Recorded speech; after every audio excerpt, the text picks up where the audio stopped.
नमस्कार, मैं हूं रिंकू सेठी और आप देख रहे हैं हमारा स्पेशल शो ताल ठोक के। और आज हम बात करेंगे देश दुनिया में होती पानी की कमी की। पानी की कमी के संकट से दुनिया का हर देश जूझ रहा है। पानी की कमी अब सिर्फ किसी एक देश की नहीं बल्कि दुनिया के बहुत सारे देशों की समस्या बन चुकी है। तापमान में तेजी से बढ़ोतरी हो रही है, गर्मी के हालात में कुएं नल सूख चुके हैं, तो जमीन बंजर होती जा रही है। खेती किसानी छोड़कर लोग गांव से पलायन को मजबूर हैं। पानी की एक एक बूंद को लेकर संघर्ष हो रहा है। कहीं पानी नहीं तो कहीं बेहद गंदा पानी जिसे पिया भी नहीं जा सकता। ऐसे में लोगों का गुस्सा पानी के बर्तनों के साथ ही फूटता भी है। कई जगहों पर पानी को लेकर हुए संघर्ष में हत्याएं तक हो गई हैं। ऐसे में बड़ा सवाल यह है कि क्या नई सदी पानी के संकट की वजह से विश्व युद्ध की तरफ बढ़ रही है? दरअसल वाकई किसी ने ये भविष्यवाणी की थी कि अगर तीसरा विश्व युद्ध हुआ तो वो पानी को लेकर लड़ा जाएगा। पानी के स्रोतों और भंडार पर कब्जे को लेकर तीसरे विश्व युद्ध की भविष्यवाणी करने वाले शख्स का नाम था बुतरस घाली, जो कि संयुक्त राष्ट्र के महासचिव थे। बुतरस घाली ने 30 साल पहले पानी की कमी से होने वाली भयावहता को समझते हुए ये भविष्यवाणी की थी।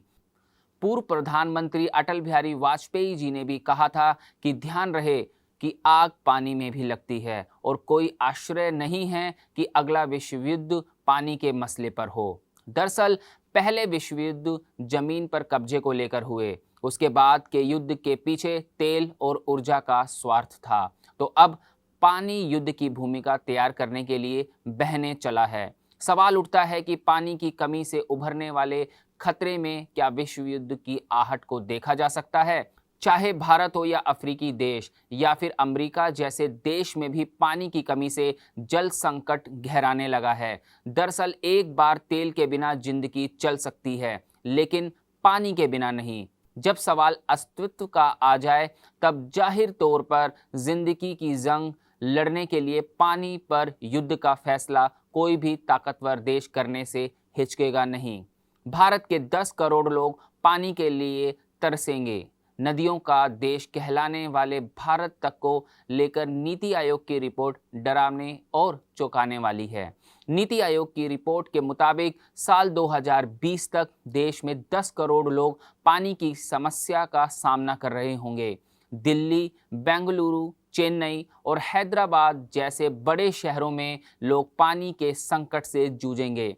वहीं ड्रॉट अर्ली वार्निंग सिस्टम की एक रिपोर्ट के मुताबिक देश का 42% हिस्सा असामान्य सूखे से गुजर रहा है, जिसमें तेलंगाना, आंध्र प्रदेश, कर्नाटका, महाराष्ट्र, गुजरात और राजस्थान जैसे राज्य सबसे ज़्यादा प्रभावित राज्यों में से हैं। रणनीतिक विशेषज्ञ ब्रह्म चेलानी ने अपनी किताब water peace and war conflict the global water crisis में पानी के संकट, बदलते ग्लोबल हालात और पानी के संघर्ष को लेकर बढ़ते खतरों को सामने लाने की कोशिश की है। विकास के नाम पर अंधाधुंध निर्माण ने हर देश की प्रकृति को नुकसान पहुंचाया है। कहीं भारी प्रदूषण की वजह से ऑक्सीजन की कमी, तो कहीं पॉल्यूशन की वजह से जमीन में जल स्तर का लगातार नीचे गिरना। आज जरूरत है पानी के संचय, संरक्षण और सुरक्षा के लिए जागृति का जन आंदोलन चलाया जाए, ताकि लोगों की चेतना में पानी का महत्व स्थायी तौर पर रह सके। नीति आयोग की रिपोर्ट के मुताबिक अब केवल साल 2030 तक का ही समय है। दुनिया के कई शहरों का भविष्य अधर में है।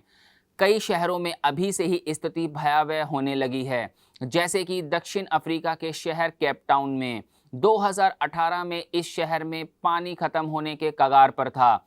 शहर में रहने वाले लोगों को पानी की आपूर्ति करने के लिए हजारों पेड़ों को काटा गया। मैक्सिको सिटी में भी भूमिगत जल का स्तर सूखे की वजह से काफी नीचे चला गया है।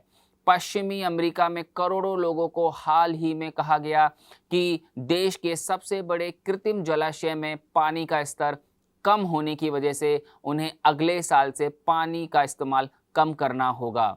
इस बीच टेक्सास के अल पासो में शहर की वाटर यूटिलिटी कंपनी पानी को साफ करने का संयंत्र स्थापित कर रही है। यह संयंत्र 2028 तक सीवेज के पानी को शुद्ध और साफ करेगी और इसे पाइपलाइन के जरिए घरों तक पहुंचाया जाएगा। कठिन समय में कड़े कदम उठाने की जरूरत होती है। हालांकि नाम्बिया जैसे पानी की कमी वाले देशों में गंदे पानी को पीने लायक बनाने का काम दशकों से हो रहा है। इस प्रक्रिया में समुद्र के पानी को पीने लायक बनाने से कम खर्चा आता है और ऊर्जा भी कम खर्च होती है। संयुक्त राष्ट्र के जलवायु वैज्ञानिकों की एक रिपोर्ट के मुताबिक 1.5 डिग्री सेल्सियस वार्मिंग की वजह से गंभीर सूखा पड़ेगा और शहरों में रहने वाले 35 करोड़ लोगों को पानी की कमी का सामना करना पड़ेगा। जलवायु परिवर्तन पर इंटरगवर्नमेंटल पैनल ने हाल ही में बताया कि अगले दशक में यह स्थिति पैदा हो सकती है। जब तक हम ग्रीन हाउस गैस उत्सर्जन में कमी नहीं करेंगे, तब तक वार्मिंग और पानी की कमी से जुड़ी समस्या का सामना करना पड़ेगा। स्थिति विकराल होती जाएगी। दिल्ली का हाल तो बहुत ही बुरा है। दिल्ली में तो वाटर एटीएम लगाए जाने लगे हैं, जहां आप 30 पैसे प्रति लीटर के हिसाब से पानी निकाल सकते हैं। दिल्ली के कई इलाकों में इस तरह के वाटर एटीएम लगाए गए हैं। यह कोई मामूली घटना नहीं है। इससे हमें पानी की महत्ता और आगे आने वाले दिनों में होने वाली दिक्कतों का अंदाज़ा लग सकता है। दरअसल हमारे देश में जैसे जैसे शहरों का फैलाव होता चला गया या फिर नई जगह पर नए शहरों का बसाया जाने लगा, उसके परिणाम स्वरूप जल स्तर लगातार नीचे जाने लगा। इस अंधाधुंध विकास की होड़ और पानी के इस्तेमाल को लेकर सख्त कानून के अभाव में दिल्ली और उसके आसपास के इलाके में प्राकृतिक संसाधनों का जमकर दोहन जारी है। बड़ी बड़ी इमारतों के निर्माण के दौरान भारी मात्रा में जमीन से पानी निकालने से पूरे इलाके का जलस्तर नीचे जा रहा है। जब इन इलाकों में जलस्तर काफ़ी नीचे चला गया, तब जाकर प्रशासन की नींद टूटी और नई इमारतों के निर्माण में भूजल के इस्तेमाल पर रोक लगाई गई। पाबंदी का बहुत ज़्यादा असर इस वजह से नहीं दिख रहा है कि लोगों के गले यह बात ही नहीं उतर पा रही है कि पानी पर पाबंदी कैसे लग सकती है।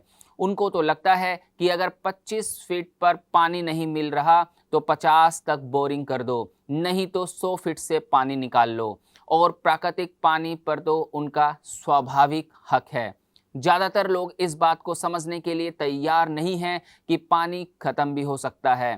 दरअसल जल संरक्षण के लिए लोगों को शिक्षित और जागरूक करना अनिवार्य है। उन्हें इस बात को समझना होगा कि पानी बेशकीमती है और उसे बेवजह बर्बाद करने से हमारी आने वाली पीढ़ियों के लिए बड़ी समस्या खड़ी हो सकती है। कुछ इसी तरीके के संकेत भारत के गांवों से भी मिल रहे हैं। देश के ग्रामीण इलाकों में भी जलस्तर काफ़ी नीचे चला गया है। पेयजल तो एक बड़ी समस्या है, लेकिन उससे भी बड़ा खतरा है भूजल स्तर का लगातार नीचे जाना। कई देशों की सरकारें इस समस्या को लेकर बेहद गंभीर हैं और अपने यहाँ जल नीति या जल संरक्षण नीति बनाकर पानी को बनाने का काम शुरू कर चुकी है। हमारे देश में भी जल संरक्षण को लेकर थोड़ी बहुत जागरूकता तो आई है, लेकिन वो पर्याप्त नहीं है और इस क्षेत्र में बहुत काम करना अभी बाकी है। सिर्फ भारत ही नहीं बल्कि अमेरिका में तो पानी की कमी और कई इलाकों में सूखे जैसे हालात भी पैदा हो रहे हैं। वहाँ के वैज्ञानिक और सरकार बेहद गंभीरता से इस कमी की वजह और उनको दूर करने के उपायों पर काम कर रही है। इस वर्ष के शुरुआत में वहाँ के वैज्ञानिकों ने नासा के उपग्रहों की तस्वीरों के आधार पर पूरी दुनिया, खासकर अमेरिका के जलस्तर के बारे में वैज्ञानिक विश्लेषण किया तो उन्हें पता चला कि कैलिफोर्निया में पानी की बेहद कमी है और वहाँ भी बड़ा जल संकट खड़ा हो सकता है। इस नतीजे के सामने आने के बाद फौरन कैलिफोर्निया सरकार ने जनता से 20% पानी कम खर्च करने की अपील की।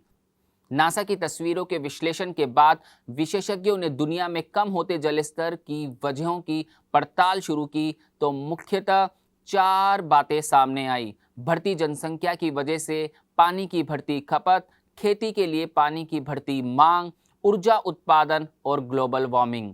विशेषज्ञों ने यह भी बताया कि उत्तरी अमेरिका, मध्य पूर्व के देशों और दक्षिण एशिया में पानी की समस्या की एक और बड़ी वजह उसका गलत और लापरवाह प्रबंधन भी है। पानी को लेकर इन देशों की लापरवाही और कोई ठोस नीति नहीं होना आने वाले दिनों में विकराल रूप धारण कर सकती है। हमारे देश में भी यहाँ की नगर पालिकाएं पानी के संरक्षण और उसको रिसाइकलिंग करने के काम में बड़ी लापरवाही बरतती है। अभी हाल ही में पानी की इस वैश्विक समस्या को केंद्र में रखकर ब्रह्म चेलानी की नई किताब आई है, water peace and war, conflict the global water crisis. Brahma Chellaney Bharat के उन चंद विद्वानों में से एक हैं जिनकी अंतर्राष्ट्रीय स्तर पर पहचान है और उनकी बातों को गंभीरता से लिया जाता है। तो कुछ इसी तरीके की खबरों के साथ अगले सोमवार रात 8 बजे आपसे फिर होगी मुलाकात, सिर्फ ताल ठोक के में।